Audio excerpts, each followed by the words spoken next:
Hello दोस्तों, मैं हूं राहुल कुमार एडवोकेट। आज मैं चर्चा करने जा रहा हूं ऐसे विषय पर जो सामाजिक सरोकार रखता है, समाज में कार्य करता है। मैं ऐसा सब्जेक्ट आज चुनने जा रहा हूं। आज सब्जेक्ट मेरा विषय जो है वो है भारत का दुर्भाग्य या सरकारी नौकरी। इसमें इस सब्जेक्ट को, इस विषय को हमने 6 भागों में बांटा है।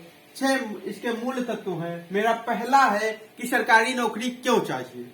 सरकारी नौकरी क्यों चाहिए? क्योंकि सबसे पहला जो बिंदु है, आर्थिक असुरक्षा की भावना।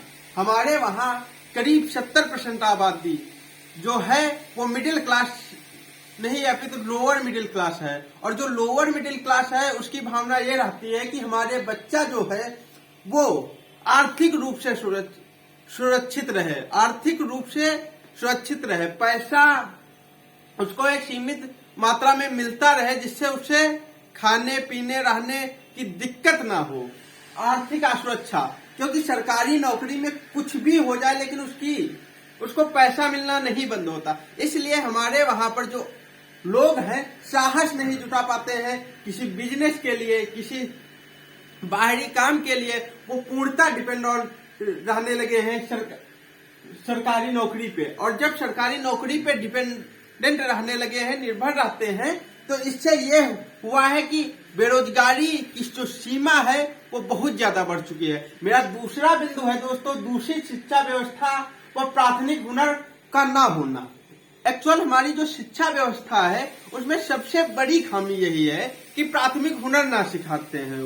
वो लोग केवल इतिहास है, भूगोल है, ज्योग्राफी है, इन चीजों को पढ़ाई जाते। वहीं पर उन्हें अगर प्राथमिक हुनर जैसे कि इलेक्ट्रीशियन है या साबुन बनाना है या कुछ ऐसे स्वरोजगार वस्तुएं जिससे वो स्कूल से बाहर निकले तो कुछ पैसा पा सके। जब वो खुद की कमाई होगी, वो अपने पिता पे निर्भर नहीं होंगे, तो वो कुछ कर सकते हैं। कुछ नया करने का साहस नहीं जुटा पाते हैं। जब उनका साहस कुछ नया करने का नहीं होता है, इसलिए वो बेरोजगारी पे एज टू एज बढ़ती रहती है और वो उनका बुढ़ापा नजदीक आने लगता है। परंतु उन्हें सरकारी नौकरी नहीं मिलती है तो उनके लिए कुछ भी नहीं रह जाता है। सारी आपदाएं, या तो वो सीधा डलिया ढोने या मिट्टी का काम जो होता है वो करें, या तो फिर सरकारी नौकरी मिले। उसके अलावा उनके पास तीसरा कोई ऑप्शन नहीं होता। दोस्तों, मेरा चौथा है आर्थिक रूप से स्वतंत्रता का ना होना। हमारा जो छात्र जीवन हो वो आर्थिक रूप से स्वतंत्र नहीं रहता है। वो अपने पारिवारिक आय पर निर्भर रहता है। जब वो पारिवारिक आय पर निर्भर रहता है तो परिवार के मापदंडों पर उसे कार्य करना पड़ता है। और परिवार के मापदंड यही होते हैं कि सुरक्षित रहे, गोलू मोलू टाइप का हमारा पुत्र हो। और वो जो परिवार होता है वो ऐसी चीजों से पे फोकस करने का साहस नहीं जुटा पाता है। जैसे बिजनेस है, वो कहता है कि पढ़ाई करिए। बच्चे को इंटरेस्ट बिजनेस में हो या किसी अन्य चीजों में, उससे कोई लेना देना नहीं। पढ़ाई करिए, अदर सरकारी नौकरी लाइए। इसीलिए जो व्यक्ति है वो सरकारी नौकरी के पीछे भागता रहता है। उसका पारिवारिक प्रेशर है वो बनाया जाता है।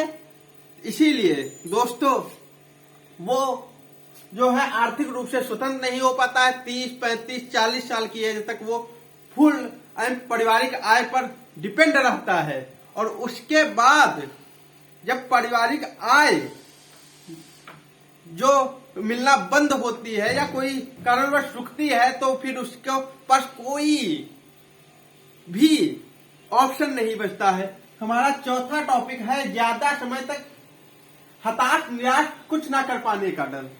एक्चुअल में इन चीजों से जो आर्थिक असुरक्षा है, बेरोजगारी है और काफी एज होने के बावजूद वो कुछ नहीं कर पा रहा, इसे हताशा के साथ साथ निराशा उसके हाथ लगती है। निराशा के साथ साथ उसे डर सताने लगता है कि इतना पढ़ने के बाद मैं क्या कर पाऊंगा, कुछ कर पाऊंगा कि नहीं कर पाऊंगा।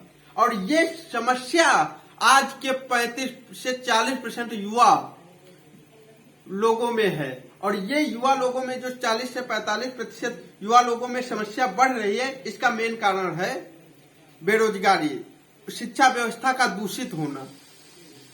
प्राथमिक हुनर पर जोर न देना, इन समस्याओं के चलते वो युवा जो 35 से 40 साल की एज पा रहा होता है, उसे हताश और निराश उसके हाथ में लगने लगती है। और हमारा लास्ट कारण सरकारी नौकरी नहीं तो कुछ भी नहीं।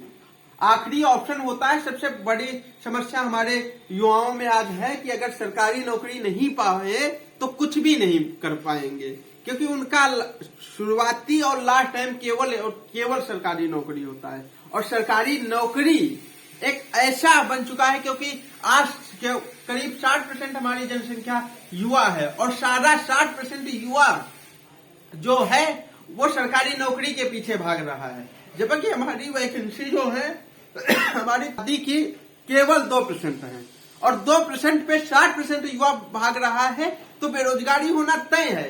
चलिए हम 2% चुन भी लिए गए तो 58% जो युवा है वो तो बेरोजगार रहेगा ही रहेगा।